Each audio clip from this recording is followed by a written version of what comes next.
Test 4. This is the IELTS listening test. You will hear a number of different recordings and you will have to answer questions on what you hear. There will be time for you to read the instructions and questions and you will have a chance to check your work. All the recordings will be played once only. The test is in 4 parts. At the end of the test, you will be given 10 minutes to transfer your answers to the answer sheet. Now turn to Part 1.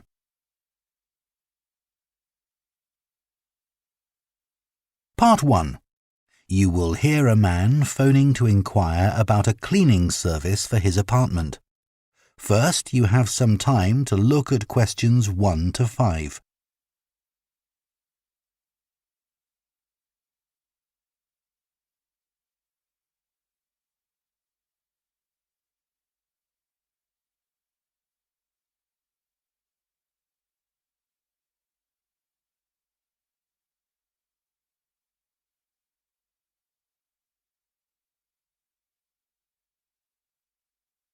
Now listen carefully and answer questions 1 to 5.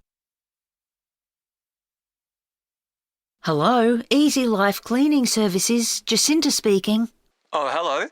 I'm looking for a cleaning service for my apartment. Do you do domestic cleaning? Sure. Well, it's just a 1-bedroom flat. Do you have a basic cleaning package? Yes, for a 1-bedroom flat, we're probably looking at about 2 hours for a clean. So we do a thorough clean of all surfaces in each room and polish them where necessary. Does your apartment have carpets? No, I don't have any, but the floor would need cleaning. Of course, we do that in every room. And we do a thorough clean of the kitchen and bathroom. Okay. Then we have some additional services which you can request if you want. So, for example, we can clean your oven for you every week. Actually, I hardly ever use that. But can you do the fridge? Sure. Would you like that done every week? Yes, definitely. And would ironing clothes be an additional service you can do? Yes, of course. It wouldn't be much, just my shirts for work that week. That's fine. And we could also clean your microwave if you want. No, I wipe that out pretty regularly, so there's no need for that.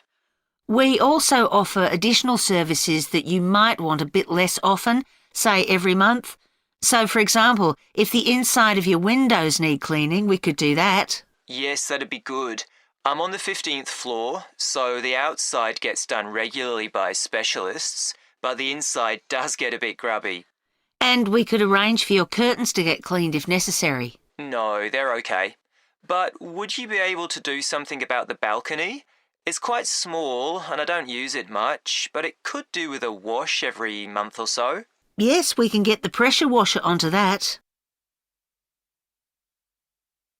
Before you hear the rest of the conversation, you have some time to look at questions 6 to 10.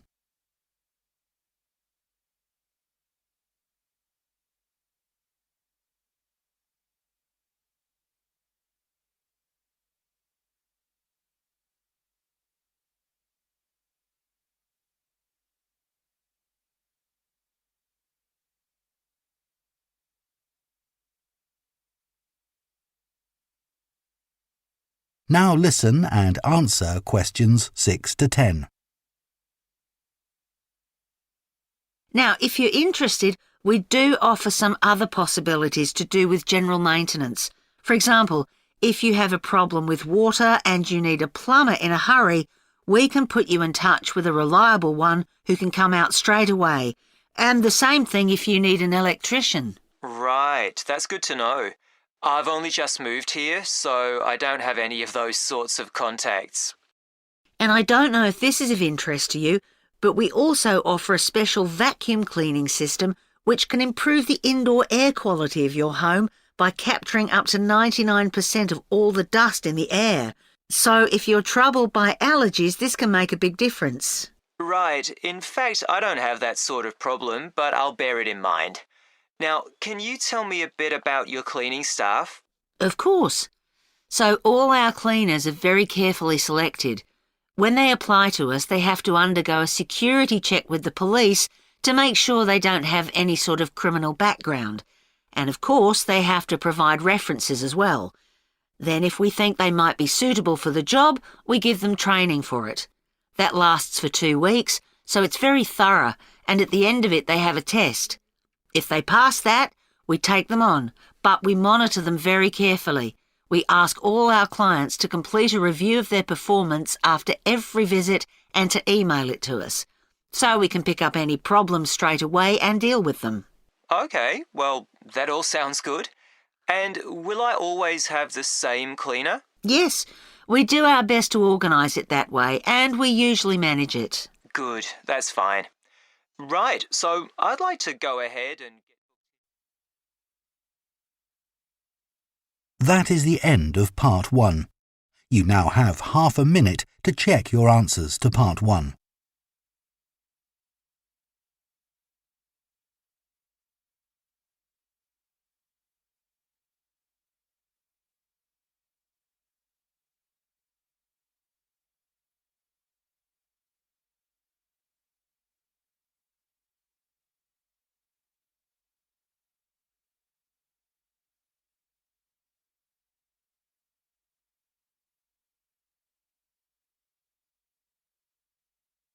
Part 2. You will hear a training manager giving a talk to a group of senior staff from a hotel chain about the problem of high staff turnover. First, you have some time to look at questions 11 to 14.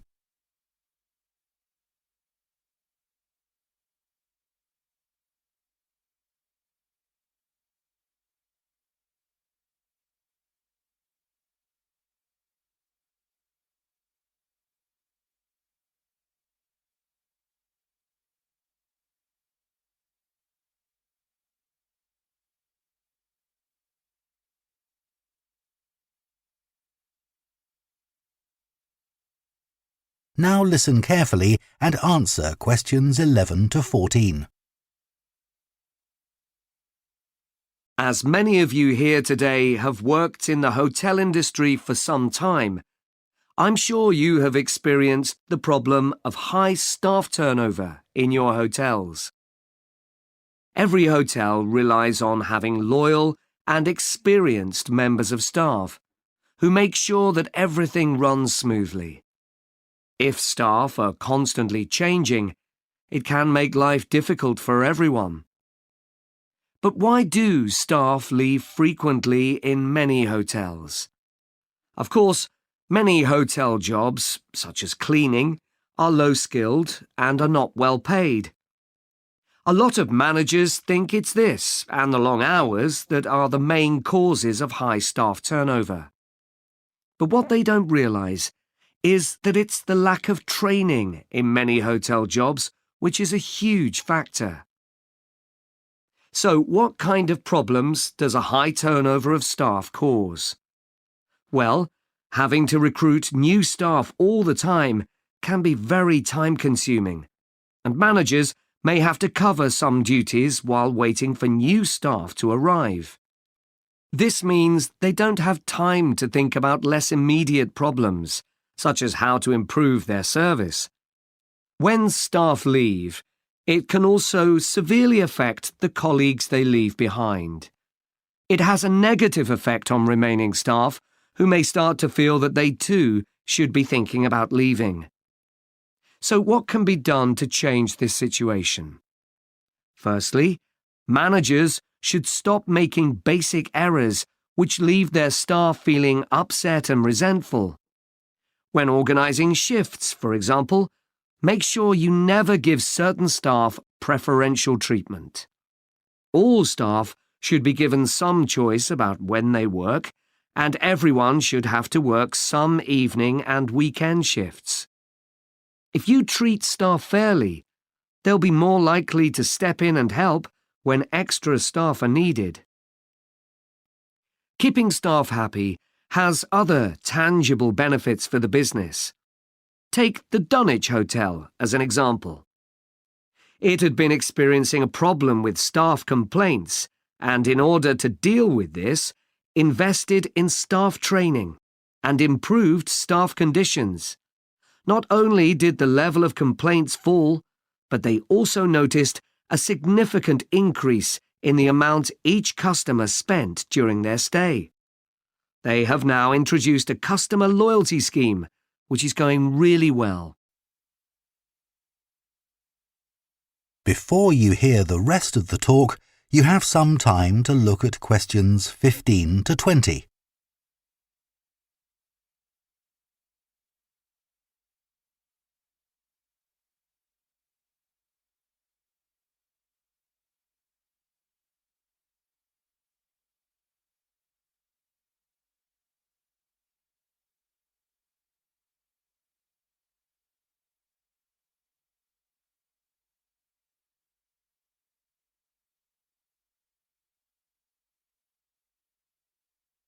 Now listen and answer questions 15 to 20. Now I'd like to look at some ways you can reduce staff turnover in your hotels, and I'll do this by giving some examples of hotels where I've done some training recently. The Sun Club received feedback which showed that staff thought managers didn't value their opinions. They weren't made to feel they were partners who were contributing to the success of the business as a whole. This situation has changed. Junior staff at all levels are regularly invited to meetings where their ideas are welcomed. A year ago, the Portland recognised the need to invest in staff retention. Their first step was to introduce a scheme for recognising talent amongst their employees. The hope is that organising training for individuals with management potential will encourage them to stay with the business. At Blue Water, managers decided to recognise 50 high achievers from across the company's huge hotel chain. As a reward, they're sent on an all-expenses-paid trip abroad every year. Fun is an important element in the trips, but there's also the opportunity to learn something useful. This year's trip included a visit to a brewery, where staff learned about the new beer that would be served in the hotel. Pentlow Hotels identified that retention of junior reception staff was an issue. In order to encourage them to see that working in a hotel could be worthwhile and rewarding with good prospects, they introduced a management program. These staff were given additional responsibilities and the chance to work in various roles in the hotel. Green Planet wanted to be seen as a caring employer. To make life easier for staff, many of whom had childcare responsibilities, the hotel began issuing vouchers to help cover the cost of childcare. Louise Marsh at the Amesbury has one of the best staff retention rates in the business. Since she joined the company, she's made a huge effort to achieve this by creating a cooperative and supportive environment. For her, the staff are part of a large family where everyone is valued. OK, now I'd like to move... That is the end of Part 2. You now have half a minute to check your answers to Part 2.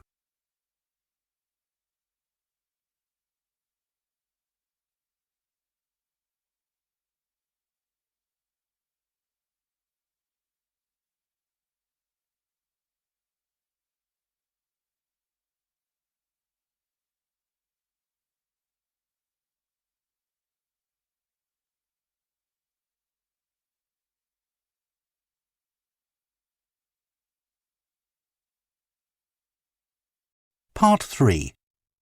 You will hear two students called Jean and Thomas discussing their sports science course.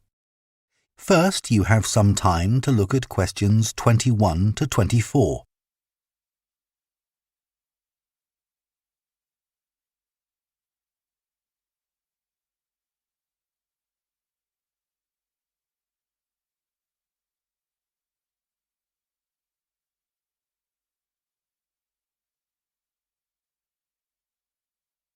Now listen carefully and answer questions 21 to 24. Hi, Thomas. How are you enjoying the course so far? Yeah, I think it's good. Remind me, why did you decide to study sports science?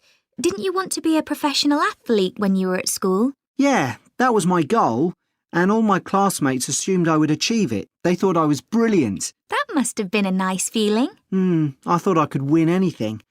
There was no one who could run faster than me. Exactly. So what happened? Did your mum and dad want you to be more academic? Not at all. Perhaps they should have pushed me harder, though. What do you mean? I think I should have practiced more. What makes you say that? Well, I went out to Kenya for a couple of weeks to train. Really? Oh, I didn't know that. I was chosen to go there out of loads of kids and run with some of the top teenage athletes in the world. And I was so calm about it. I just kept thinking how fortunate I was, what a great chance this was. Everyone back home was so proud of me. But once we started competing, I very quickly realised I wasn't good enough. That must have been a huge shock. I thought, this can't be happening. I was used to winning. I'm sorry to hear that. It's okay. I'm over it now, and I think it's much better to do a university course. And this one has such a variety of sports-related areas. It's going to be good. Oh, I agree. I chose it because of that. Before you hear the rest of the discussion, you have some time to look at questions 25 to 30.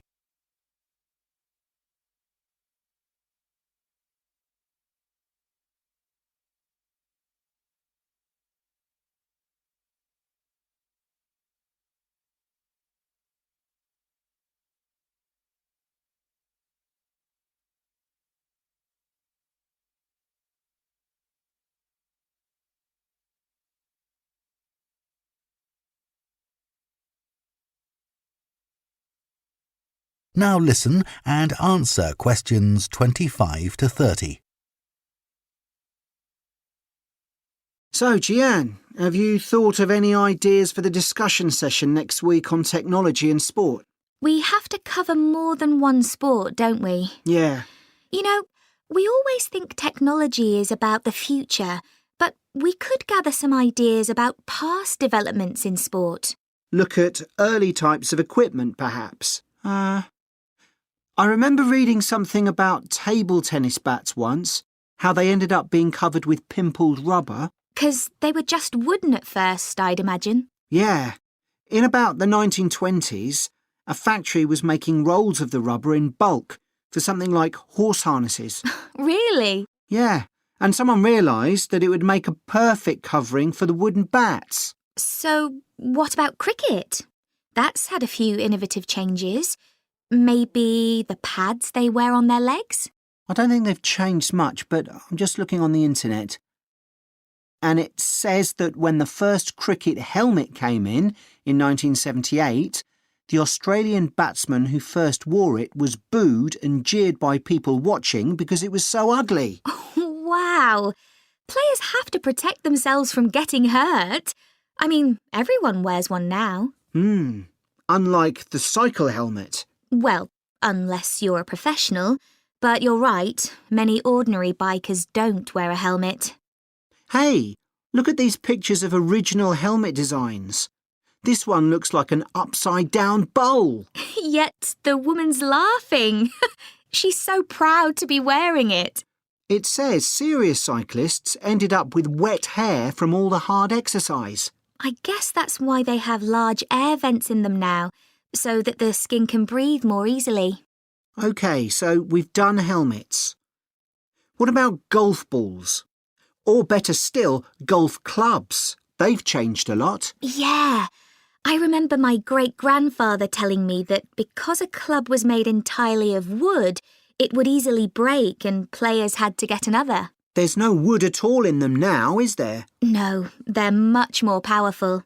The same must be true of hockey sticks. I don't think so, because players still use wooden sticks today. What it does say here, though, is that when the game started, you had to produce a stick yourself. I guess they just weren't being manufactured. So, One more, perhaps? What about football? Well, I know the first balls were made of animal skin. Yeah, they covered them with pieces of leather that were stitched together. But the balls let in water when it rained. Oh, that would have made them much heavier. That's right. You can imagine the damage to players' necks when the ball was headed. Oh, how painful that must have been. Yeah. Well, I think we can put together some useful ideas and... That is the end of Part 3. You now have half a minute to check your answers to Part 3.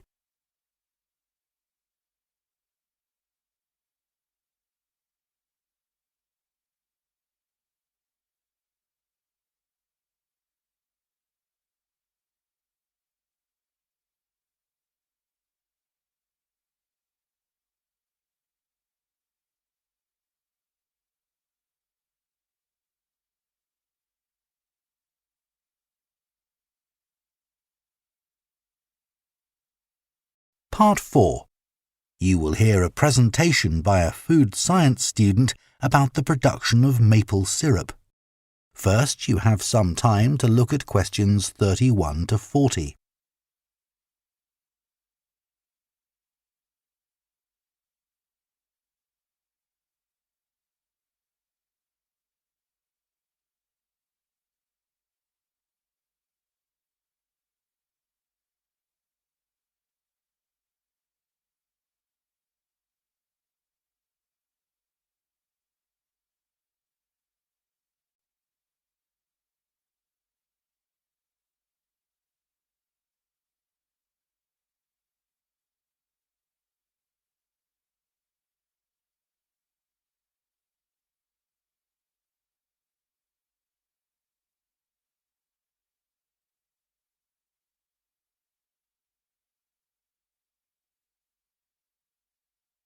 Now listen carefully and answer questions 31 to 40. Hello, everyone. Today, we're going to look at another natural food product, and that's maple syrup. What is this exactly? Well, maple syrup looks rather like clear honey, but it's not made by bees. It's produced from the plant fluid, or sap, inside the maple tree, and that makes maple syrup a very natural product. Maple syrup is a thick, golden, sweet-tasting liquid that can be bought in bottles or jars and poured onto foods such as waffles and ice cream, or used in the baking of cakes and pastries. It contains no preservatives or added ingredients, and it provides a healthy alternative to refined sugar. Let's just talk a bit about the maple tree itself, which is where maple syrup comes from. So, there are many species of maple tree, and they'll grow without fertilizer in areas where there's plenty of moisture in the soil. However, they'll only do this if another important criterion is fulfilled, which is that they must have full or partial sun exposure during the day and very cool nights. And I'll talk more about that in a minute. There are only certain parts of the world that provide all these conditions. One is Canada, and by that I mean all parts of Canada. And the other is the northeastern states of North America. In these areas, the climate suits the trees perfectly. In fact, Canada produces over 2/3 of the world's maple syrup, which is why the 5-pointed maple leaf is a Canadian symbol and has featured on the flag since 1964. So, how did maple syrup production begin? Well, long before Europeans settled in these parts of the world, the indigenous communities had started producing maple sugar. They bored holes in the trunks of maple trees and used containers made of tree bark to collect the liquid sap as it poured out. As they were unable to keep the liquid for any length of time, they didn't have storage facilities in those days. They boiled the liquid by placing pieces of rock that had become scorching hot from the sun into the sap. They did this until it turned into sugar, and they were then able to use this to sweeten their food and drinks. Since that time, improvements have been made to the process, but it has changed very little overall.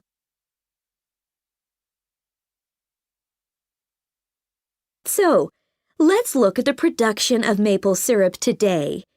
Clearly, the maple forests are a valuable resource in many Canadian and North American communities. The trees have to be well looked after, and they cannot be used to make syrup until the trunks reach a diameter of around 25 centimeters.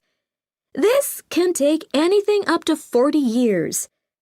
As I've already mentioned, maple trees need the right conditions to grow and also to produce sap. Why is this? Well, what happens is that during a cold night, the tree absorbs water from the soil, and that rises through the tree's vascular system. But then, in the warmer daytime, the change in temperature causes the water to be pushed back down to the bottom of the tree. This continual movement, up and down, leads to the formation of the sap needed for maple syrup production. When the tree is ready, it can be tapped, and this involves drilling a small hole into the trunk and inserting a tube into it that ends in a bucket. The trees can often take several taps, though the workers take care not to cause any damage to the healthy growth of the tree itself. The sap that comes out of the trees consists of 98% water and 2% sugar and other nutrients. It has to be boiled so that much of that water evaporates, and this process has to take place immediately using what are called evaporators. These are basically extremely large pans. The sap is poured into these. A fire is built, and the pans are then heated until the sap boils. As it does this, the water evaporates and the syrup begins to form. The evaporation process creates large quantities of steam, and the sap becomes thicker and denser, and at just the right moment, when the sap is thick enough to be called maple syrup, the worker removes it from the heat. After this process, something called sugar sand has to be filtered out, as this builds up during the boiling and gives the syrup a cloudy appearance and a slightly gritty taste. Once this has been done, the syrup is ready to be packaged so that it can be used for a whole variety of products. It takes 40 liters of sap to produce 1 liter of maple syrup, so you can get an idea of how much is needed. So that's the basic process. In places like Quebec, That is the end of Part 4. You now have 1 minute to check your answers to Part 4.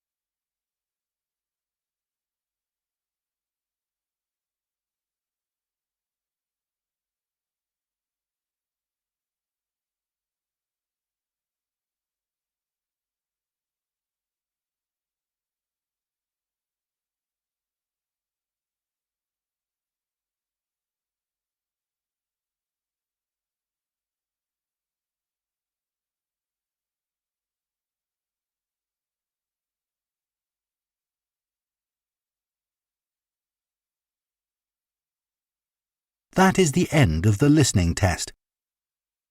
In the IELTS test, you would now have 10 minutes to transfer your answers to the answer sheet.